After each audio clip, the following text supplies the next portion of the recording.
June 2 മിഴുനീർ മാതാവ്.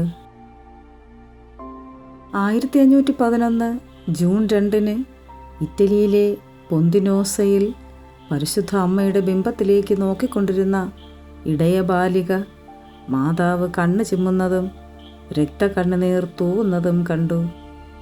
ഇത് ജനങ്ങളോട് പറയുവാനും അവിടെ ഒരു ദേവാലയം നിർമ്മിക്കാനും ഒരു അശരീരി തന്നോട് പറയുന്നതായി അവൾ കേട്ടു.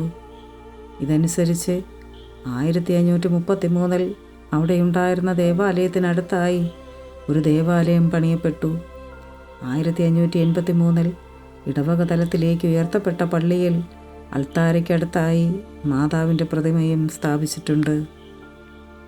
പരിശുദ്ധ അമ്മേ ദൈവമാതാവേ, ഇന്ന് പുതിയ അധ്യയന വർഷം ആരംഭിക്കുകയാണ്.